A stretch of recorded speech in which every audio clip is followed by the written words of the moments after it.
Now, a lot of the gear that I have, I've already accumulated over the last, 5 years. But I think it's finally time to take all the knowledge and experience and gear that I've gained and put it to good use. So in this video, I'll be sharing the gear that I plan to use to build this channel. I'm gonna share a wish list of gear that I've had my eye on, but haven't pulled the trigger on yet. I'm gonna share some goals that I have for the channel and also some personal aspirations. So without further ado, let's get started. Now, the main camera I plan to use this year is the Sony a7S III. If you've been around the camera space for a while, then you know that this camera is a workhorse. But for those unfamiliar, here are some highlights. It's a full frame camera. It has dual native ISO, so this thing is perfect for low light shooting. It shoots an S-Log3 and is really easy to color grade. Now, the lens that I have living on this camera is gonna be the Tamron 20-40 f2.8 zoom lens. I think this lens is perfect for content creation. 20mm is perfect for vlog style content, and 40mm is great for talking headshots. And compared to the popular 24-70 lenses, this thing is small and compact, making it super easy to travel with. And this setup is really easy to monitor yourself with the Monitor Plus app on my phone. And speaking of phone, I have the base model iPhone 17 Pro with 256 gigabytes of storage. Now, this phone is actually what inspired me to start this channel. Now, iPhones have had phenomenal cameras for a while now, but this one is especially exceptional. With the capability of shooting an Apple Log 2 and pairing it with free apps like the Blackmagic Cam app, this is an accessible gateway for anybody to get into filmmaking or content creation. Now, as far as the tripod, I'm using the Photo Pro X Aircross 3 Carbon. I got this because it's small, lightweight, and compact, which, as you'll see, is going to be a running theme here. And I also really like the orange color. I find that color is really fun and unique, and it makes it really easy for me to find it in the mess of a closet that I have. Now, on top of the tripod, I'm rocking the Falcam F38 quick lock system. I follow Mark Bennett on YouTube, and he seems to swear by this system, so I figured I'd give it a shot, and so far so good. Now, when it comes to camera accessories, I'm using a bunch of SanDisk Extreme Pro 128GB SD cards, but the main one that I use is actually a Sony Tough card, also 128GB. When I'm shooting outside, I'm just using a basic K&F Concept Variable ND, nothing too fancy there. And then as far as a backpack, I'm using the Low Pro Truckee backpack. Now, this backpack is awesome because, say it with me now, it's small and compact. And it holds all the essentials I need when traveling or for shooting days. I'm thinking about doing a dedicated video on what's in my backpack, so drop a comment if you're interested. Now, when it comes to audio, I have a bunch of mics. I have wireless lavs, I have wired lavs, I have dynamic mics, I have condenser mics, but I'm still trying to figure out what my primary mic setup is gonna be, just so I can make my shooting experience a little bit snappier. But I'll share my recent favorite mic setups. For social media content, I'm using the Hollyland Lark A1. These are made specifically for cell phones as they only plug in via USB-C, but they're cheap, compact, and easy to set up. For these longer YouTube videos that I'm shooting on my Sony, I'm using the Ceramonic Ultras. I've used these with the included lavs, I've used these with the Rode mics, which I hope is not a faux pas where it's like you wear Adidas sweats and then a Nike sweater. But I just love how small the Rode mic capsule is, so it makes it easier to conceal, and it makes me feel like I'm not even wearing a mic. But more recently, I've been using the built-in mics on the Ceramonic Ultra transmitter. Now, I just have it concealed in this little mic handle. If I take this off real quick, then you will see that the Ceramonic Ultra is right here. I have this handle, and then I have this cool little orange pop filter. So it's pretty easy to set up. You just slide it in this clip right here. Then I just pop on this filter, and then we're good to go. And I just like using the internal mics because I like how bright they already are. So it just means I don't have to do too much EQ or post-processing. Lighting.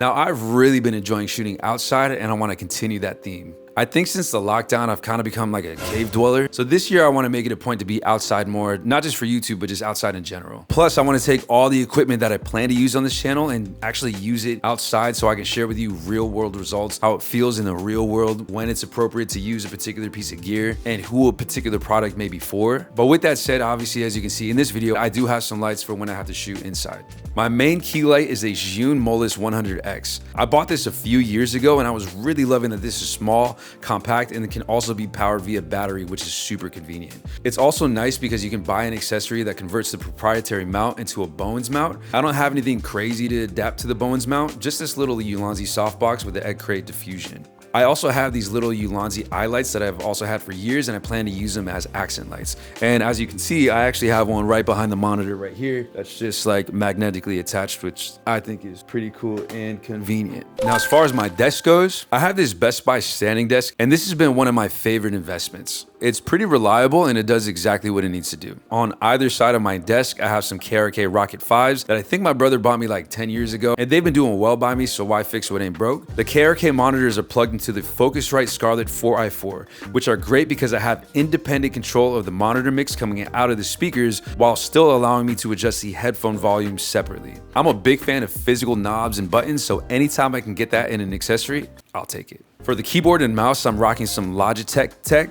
The keyboard is the K780 and my mouse is the Triathlon. These have been my staples for years and I've loved having them. They can pair to 3 separate devices. They work either via Bluetooth or with the included wireless dongle, and they're not too shabby ergonomic wise. Now the main stars of my desk setup are going to be the monitor and the computer. For my computer, I'm rocking the 14-inch MacBook Pro with 24 gigs of RAM and 1 terabyte of storage. I love this computer and it literally handles anything that I throw at it. As a content creator that takes pride in color grading, I can't say how important it is to have a screen that is color accurate, and according to ratings.com, these are world-class mini LED displays. But that leads me to my recent Christmas gift to myself, and it's this monitor. This is a 32-inch Asus Swift UCDP. It's rocking a beautiful 4K 240Hz OLED display, and although out of the box it's got amazing color calibration, I did fine-tune it to better match the built-in display on my MacBook. Now, I don't regret buying any of this stuff, and I don't really plan on replacing much of these items either. But with that said, there are some things on my wish list that I've had my eye on. Now, these items are not essential. I just think that they'll add some quality of life improvement just to make my shooting experience that much smoother. I love my Tamron 20-40 f2.8, but a quality of life upgrade would be the Sony 24-50. The only reason why I want to get this Sony lens is because since it's first party, it allows me to use the lens breathing compensation feature in the Sony a7S III.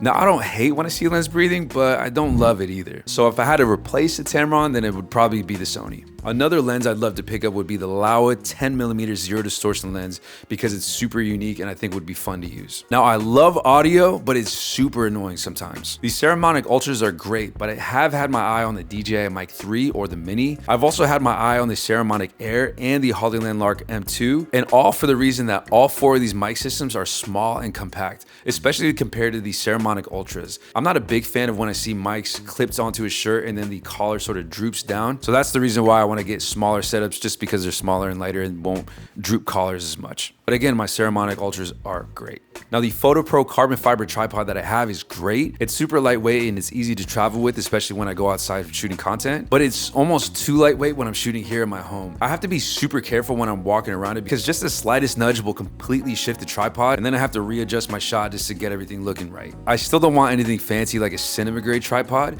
but I have had my eye on the Ulanzi TT59 since it looks like it's like an all-in-one tripod and it's cheap, or even the small rig Potato Jet Tribex SE. Now, the KNF Concept ND filters, they work perfectly fine for how I use them, but it would be nice to upgrade these to some sort of magnetic system. I'm not much of a cinematographer, but it would be nice to get my hands on some better lights. Now, I do have the Zhun as my main key light with the softbox, but over here I have Mickey Mouse my lamp to act as more of like a hair light, which would be nice to replace with like a proper LED lights that have as a hair light. And also, I think in general, I really like the high key studio look. I don't really care for it looking super dramatic or cinematic, so I just need to get my hands on some more lights just so I can pump some more light in this room. Now, as far as my actual desk, this thing is okay. I mean, it gets the job done like I said earlier, but it would be nice to get a higher quality standing desk. Sometimes this desk creaks when it's lowering, and sometimes it doesn't lower all the way, and I have to like slowly lower it from the standing position to a sitting one. I would like to get a NAS system to replace this WD Easy Store. One, because this thing is like kind of cheap and really slow, but two, even though I have 12 terabytes on there, I'm also running out of storage. And lastly, I want to add some trinkets on my desk just to add a little bit more personality to my setup. Now, some goals I have for the channel.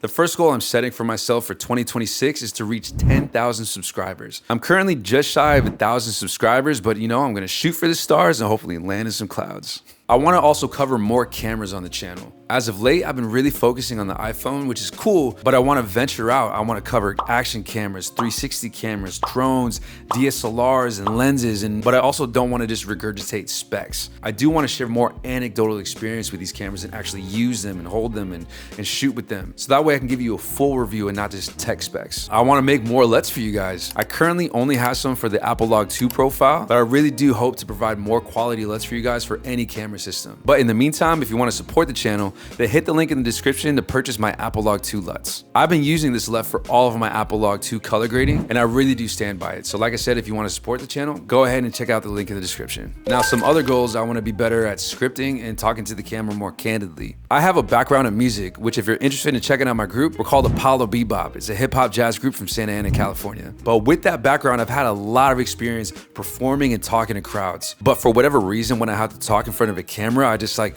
stutter and I mumble and I lose track of what I'm gonna say, and it's just frustrating. Now, I'm aware that this is probably just growing pains and I just need to practice more, but I am looking forward to improving on this behind the scenes. And speaking of behind the scenes, I do have some personal goals. Like I want to get healthier, I want to work out more, I want to walk more and diet better, so that way I can keep up with this demanding workflow while having a job, but still show up for you guys every day, energized and ready to go. I love being that energetic guy when I perform my music, and I want to bring that same energy here to you guys on YouTube. But you know what? Enough about me. Tell me about you guys. Drop a comment and let me know what gear you recommend, what systems you find helpful, or what goals you may have for this year. Now, if you've enjoyed this video, like always, make sure to hit that like button. I really do hope you stick around by this time next year. Thank you so much for watching, and I'll see you in the next one. Peace.